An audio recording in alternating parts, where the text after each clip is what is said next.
A couple of news stories that jumped out at me this morning caught my eye for all the wrong reasons, and I will leave it to you fine people to decide which one is more goddamn depressing. First, we have the story of Mint Butterfield. Yes, that apparently is a person's real name, who is a 16-year-old female child who was reported missing yesterday by her parents, who are both evidently very wealthy bigwigs in the social media sector, which explains the bizarrely weird name, because the number one rule of being filthy rich is you have to name your kids things that are not actually named.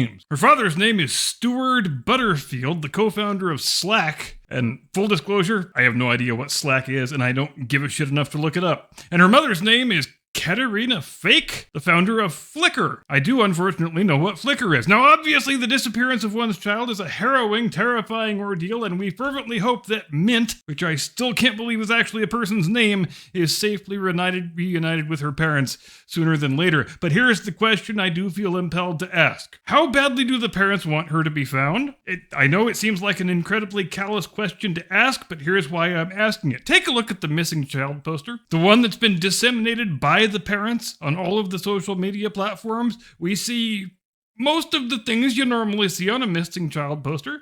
There's a picture of the child, there's age, height, and weight. There's a brief physical description that even includes pierced eyebrows, and I'm just going to let that one go for right now, but there's a crucially important piece of information missing, because the poster omits what is probably the most basic and important piece of information that a normal person would wish to propagate in the search for their missing, possibly abducted, possibly worse, child. Namely, whether the person they want you to help find is a male child or a female child. Because Mint, you see, she identifies as non-binary, which I know comes as a shock that the child of a couple of tech billionaires in the Bay Area would be identifying with the most fashionable trends in sex perversion, and it's strange, don't you think? If transgenderism and non-binaryism are such natural, organic things like they are always assuring us they are, why does it occur orders of magnitude more often in the children of Hollywood celebrities and San Francisco tech moguls? Hell, having a kid who calls themselves trans or non-binary,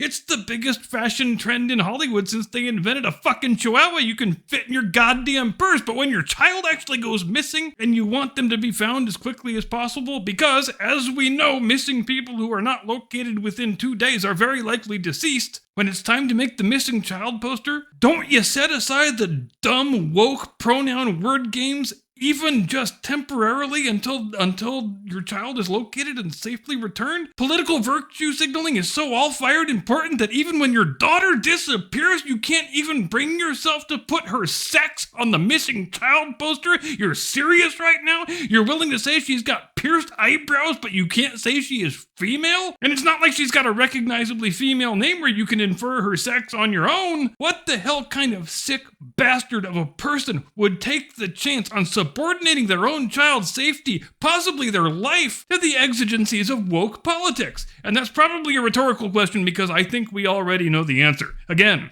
I hope they get their daughter back. But these are bad people and terrible parents. And speaking of terrible parents, we've got another fun, delightful item about Drag Queen Story Hour. You know Drag Queen Story Hour. It's that thing where idiot parents, who should probably have their kids removed from their custody if we were living in a remotely sane society, they go and submit their very young sons and daughters to be used for the sexual gratification of a big hairy pedophile in a ball gown. And why do they do it? Well, because I believe in current fashionable thing, obviously, and the rules of current fashionable thing say that if I want to remain a woke liberal leftist in good standing, I have to take my kids to the drag queen show, so that's what I'm damn well gonna do. We had a fun sort of confluence of different streams of woke idiocy in this case, because this time, the big hairy pedophile in a dress, a dude who goes by the name of Little Miss Hot Mess, he wasn't going to be satisfied with just a bit of public child molestation. Oh no! So he led the little kiddies in a Free Palestine chant. So I guess the drag queens have split off from the mainline Queers for Palestine movement, and they are attempting to start their own distinct Drag Queens for Palestine movement. And I am sure